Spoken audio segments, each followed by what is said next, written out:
తప్పు జరుగుతుంది. అది ఎక్కడ, ఎవరి దగ్గర నుంచి? అన్న దగ్గర నుంచే జరుగుతుంది, ఇంకెవరి దగ్గర నుంచి జరుగుతుంది?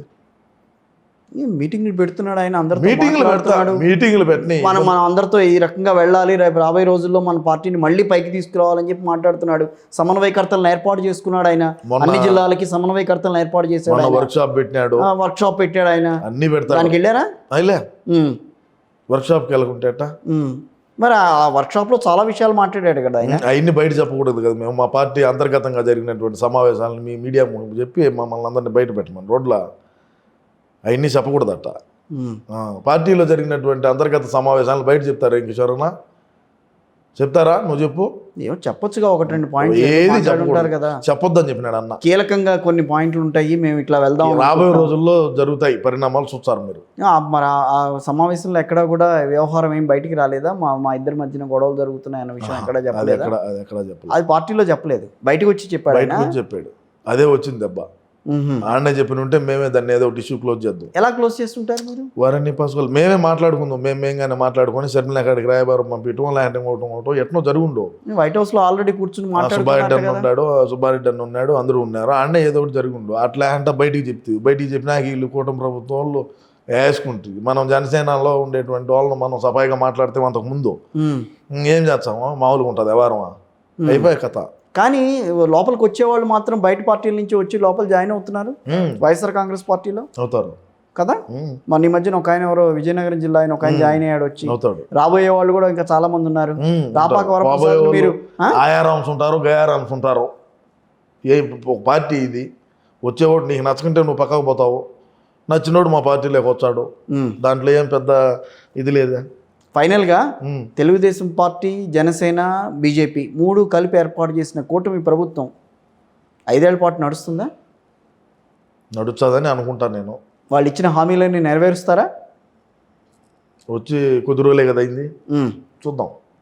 అన్ని హామీలు నెరవేర్చాలి. 6 హామీలు ఉన్నాయి. సూపర్ 6 ఏదో ఉన్నాయి. సూపర్ 6 ఉంది. సూపర్ 6లో ఏవి కూడా ఇప్పటి వరకు అమలు కావట్లేదని చెప్పి మాట్లాడుతున్నారు. ఇప్పటికే పార్టీ మీద నెగిటివ్ వస్తుందని చెప్పని అంటున్నారు. దాన్ని ఎన్కాష్ చేసుకునే ప్రయత్నం ఎందుకు చేయట్లా వైఎస్ఆర్ కాంగ్రెస్ పార్టీ? మా వాళ్ళు అదే చేస్తారు. నేను చేస్తాను అవుతావు ఎందుకు? అదే మా వాళ్ళు ఏడైనా మాట్లాడినారా? మాట్లాడితే భయం. మన అవినీతి ఇప్పుడు కూటమి ప్రభుత్వం వచ్చి 100 రోజులు అయింది సార్, 100 రోజులు పైన అయింది అనుకో. అవును. ఈ సందన్నే వాళ్ళన్నీ చేయలేకపోయి మనం 5 ఏళ్ల పాటు పెరిగి కట్టలు కట్టింది ఏమీ లేదు. ఈ 100 రోజుల్లోనే ఏమి చేయలేదు అని గోలు పెట్టుకుంటే మనకు ఒక సాక్షి పేపర్ ఉన్నది, మనం దాంట్లో ఏవైనా రాతలు రాసుకోవచ్చు అనుకుంటే మనం వంగ కిందికి పోతామే తప్ప మనం దానివల్ల ఏం మైలేజ్ వచ్చేది ఏం లేదు. మరి అన్ని పేపర్లు, మిగతా పేపర్లన్నీ రాసిన అందరూ నమ్ముతున్నారు. సాక్షి పేపర్ రాస్తే నమ్మరా? ఎవరు నమ్ముతారా? వైఎస్ఆర్ కాంగ్రెస్ పార్టీ వాళ్ళే నమ్మాలి, అదే వినాలి. మేము అదే చూడాలి, అదే మా బతుకు అదే కదా. ఏరే ఛానల్లో పెట్టం, మేము టీవీలో పెట్టము, పేపర్లో మనం మా పేపరే చదువుకునేది, మా పేపరే మాదంతా కథ అదే చేస్తాం. సో ఇప్పుడైతే మళ్ళీ రివ్యాంప్ అయ్యే పరిస్థితి అయితే ప్రస్తుతానికైతే వైఎస్ఆర్ కాంగ్రెస్ పార్టీలో కనిపించట్లేదు. టైం పడుతుంది. కూటమి ప్రభుత్వం కూడా బాగానే నడుస్తుంది, బ్రహ్మాండంగా నడుస్తుంది అంటా. నేను మనం అంత చేయలేకపోయిన వాళ్ళు, మనకంత దమాకాడిది. 5 ఏళ్ల పాటు అధికారం ఇచ్చారు, చాలా పథకాలు తీసుకొచ్చారు. దమాక్ ఎక్కడదని అడిగితే ఎట్లా? లండన్ డాక్టర్ని అడిగితే చెప్తాడు దమాక్ ఎట్టుండేది, ఎంత దూరం పనిచేసేది, ఎంత డోస్ వేసుకునేది. సో 5 ఏళ్ల పాటు పవన్ కళ్యాణ్ గారు ముఖ్యమంత్రిగా ఉంటారు, చంద్రబాబు నాయుడు గారు ముఖ్యమంత్రిగా కొనసాగుతారు. లోకేష్ గారి విషయం, వాళ్ళ కూటమి ప్రభుత్వం గురించి నన్ను అడిగితే నాకేం చెప్పనా? నీకు ఒక అభిప్రాయం ఉంటుంది కదే. నాకేం అభిప్రాయం ఉండదు, నా అభిప్రాయం అంతా అన్నదే. మళ్ళీ చెప్తే భయపడుతున్నావా? మళ్ళీ వాళ్ళు ఏమన్నా కొడతారని ఏమన్నా?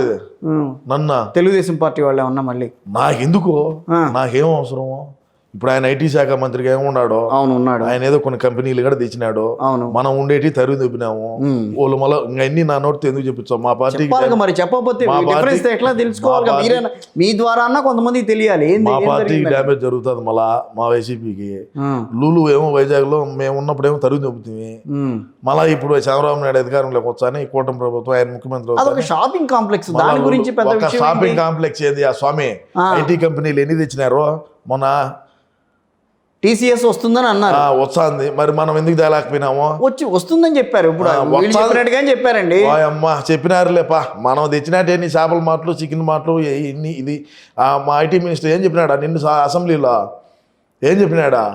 ఊరగాయ పచ్చళ్ళ కంపెనీలు, అప్పడాల కంపెనీలు, పొళ్ళు కంపెనీలు, chicken masala company, mutton masala, రసము, ఇయా కంపెనీలా? రసం పొడి ఇంట్లో చేసుకోలేరా? అప్పడాలు ఇంట్లో పెట్టుకోలేరా? ఊరగాయలు ఇంట్లో పెట్టుకోలేరా? ఈ కంపెనీలు తెచ్చి ఈయన ఇట్లాగా నాది పోనా స్వామి నా దగ్గర చెప్పి కాక మా వాళ్ళది పెట్టేటి అయ్యి వీళ్ళేమో టీసీఎస్లు ఎంట్రీ, పెద్ద పెద్ద మాల్లో ఎంట్రీ, ఐటీ హబ్గా చేస్తాం. ఇవన్నీ ఎందుకులే. మా వాళ్ళు ఈ కోడిగుడ్డు పెట్టాము, ఇప్పుడు పెట్టింది కోడిగుడ్డు, ఇంక ఇది పొదగాల పిల్లవ్వాలా, ఇదే ప్రశ్న అడిగితే రాగి చెట్టుకి యాప్ చెట్టుకి తేడా తెలియదు నోడికి ఐటీ మినిస్టరు. రాగి చెట్టుకి యాప్ చెట్టుకి తేడా తెలియదు, ఆయనకి ఐటీ మినిస్టరు.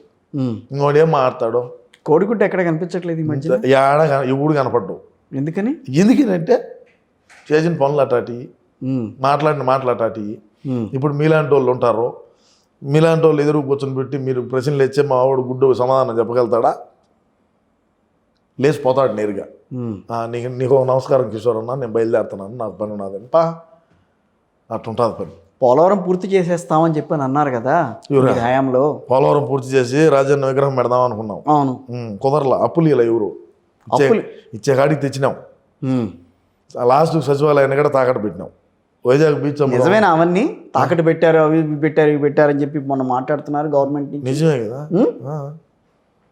స్కూల్స్ బ్రహ్మాండంగా అది ఇది అన్నారు. 3,500 కోట్లు బకాయిలు పెండింగ్ ఉన్నాయి.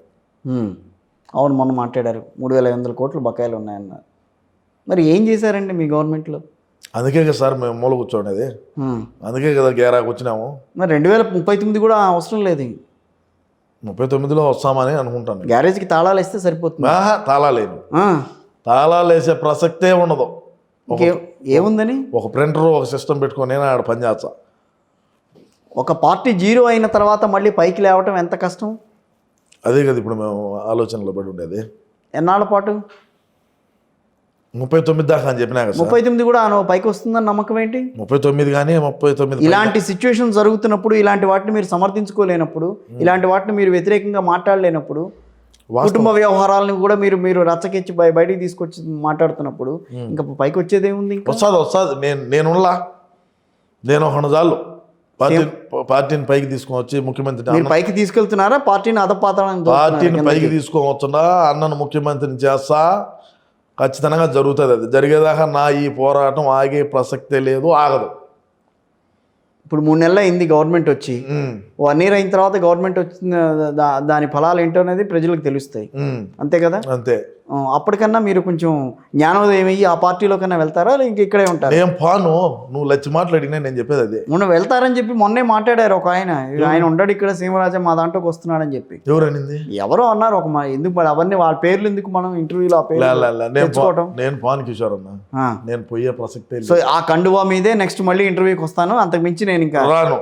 ఇదే కండువా మీద నేను వచ్చా, వేరే కండువా మీద అయితే రాను. కండువా తీస్తే కాసేపు మాట్లాడుకుందామా? తీరా తీసే ప్రసక్తే లే. కిందటిసారి కండువా తీస్తే చాలా విషయాలు అడిగితే ఆన్సర్ చెప్పలేకపోయారు. కండువా వేసుకొనే మాట్లాడతా. సరే అయితే, సో ఇప్పుడు మీ ద్వారా వైఎస్ జగన్మోహన్ రెడ్డి గారికి మీరు ఇచ్చే సలహా ఏంటి ప్రస్తుతం ఉన్న పరిస్థితుల మీద? ఫైనల్గా చెప్పండి నాకు. గత 5 సంవత్సరాల్లో ఇంట్లో ఎట్టయితే కూర్చొని ఉన్నామో అదేవిధంగా ఇంట్లో కూర్చుంటే నేను పార్టీని ముందుకు తీసుకొని పోతా. ఈయన బయటకు వచ్చాయంటే మా పార్టీకి డ్యామేజ్. మీరు చెప్పిన మాట వింటాడు ఆయన, మీరు చెప్పిన మాట వింటాడు. సరే వినకుంటే ఫోన్ ఏమే వినకుంటే ఆయన ఇష్టం. ఆయన ముఖ్యమంత్రి, మాజీ ముఖ్యమంత్రి. ఆయన నేను సలహా ఇవ్వటమే మన పార్టీ అధ్యక్షుడు. సలహా 2009 నుంచి 2010 నుంచి పార్టీ నడుపుకుంటూ వస్తున్నాడు ఆయన. సరే, ఆయన తెలీదా ఇలాంటి ఎత్తుపల్లాల గురించి? ఆయనకి అవగాహన లేదా? తెలిసే ఇట్టుండేది. అన్న బయటకు వచ్చినాడంటే నేను బయటకు వచ్చేదే, అన్న ప్రెస్ మీట్ పెడితే నేను పెట్టేదే. ఎందుకంటే అన్న ఏదన్నా తప్పులు మాట్లాడతాడు, పాపం తెలుగు సరిగా చదవలేడు. తప్పులు మాట్లాడినప్పుడు మళ్ళా ఈ మీమర్స్కో ట్రోల్స్కో వాళ్ళకు ఉపయోగపడతాయి. ఉపయోగపడకుండా నేను మళ్ళీ దాన్ని కవరప్ చేసుకుంటా ముందుకు పోతా. మా పార్టీలో ఎవరు ప్రెస్ మీట్ పెట్టినా కూడా నిజాలు నిర్భయంగా మాట్లాడేటువంటి వ్యక్తిని నేను. సో అందుకని తప్పకుండా మా పార్టీకి డ్యామేజ్ జరిగిన కాడల్లా నేనైతే ఉంటాను. విశ్వసనీయతకి అర్థం వైఎస్ఆర్ కాంగ్రెస్ పార్టీ అని చెప్పి మాట్లాడుతున్నారు. మరి అదే ఉంది, నడుస్తుందేమో ఇప్పుడు కూడా, అంతే కదా? అంతే, మీ హయాంలో అదే నడుస్తుంది. అదే నడుస్తుంది. ఎవరు నమ్మాలి? అందరూ నమ్ముతున్నారు కాబట్టే ప్రజలు వైఎస్ఆర్ కాంగ్రెస్ పార్టీని ఇంట్లో కూర్చోబెట్టారు అనుకోవాలా? అంతే. మీరు పైకి తీసుకొస్తారు రేపు రాబోయే. నేను ఖచ్చితంగా పైకి తీసుకొస్తా. మళ్ళీ ఎప్పుడు వస్తారు మా దగ్గరికి? చూద్దాం ఒక సంవత్సరం కానీ ఈ కూటమి ప్రభుత్వాన్ని ఆ రోజు వస్తా. అదే నేను అన్నాను 1 year తర్వాత అలా కలుద్దాం, ఈ ఫలాలన్నీ మరి చూసిన తర్వాత కలుస్తాను అలా అన్నారు. కలుద్దాం. అది విషయం. ఈ లోపల ఎక్కడన్నా టీడీపీలో జాయిన్ అవుతారేమో అని నా ఉద్దేశం. అసలు మరి ఎట్లా తిండి అవన్నీ మీకు ఏదో జరుగుతుంది సార్. ఎలా? ఏదో ఒకటి ఏమి తిండికి చేస్తారు ఎవరున్నా, తిండికి లేకుండా ఎవడు ఉన్నాడు కదా. ఏదో ఒకటి ఉండాలిగా, సంపాదన ఉండాలిగా. ఏం లేదు సార్. జగనన్న పెడుతున్నాడా మీకు బాగా? సత్రం భోజనం మఠం నిద్ర. ఏమన్నా వెనకాల పెళ్ళామ పెట్లు ఉంటే ఆలోచన చేయాలా, ఎవరి ఫ్యామిలీ ఉన్నదే మనం ఎటు చేయాలబ్బా, ఇంట్లో వైఫ్ ఉన్నది, పిల్లకాయలు ఉన్నారు, మనకి ఏదో ఒకటి ఆదాయ మార్గం కావాలని మనకి నెలా పొద్దున్న. తల్లిదండ్రులు మాత్రం ఎట్లా ఒప్పుకుంటారు? పేరెంట్స్ అన్న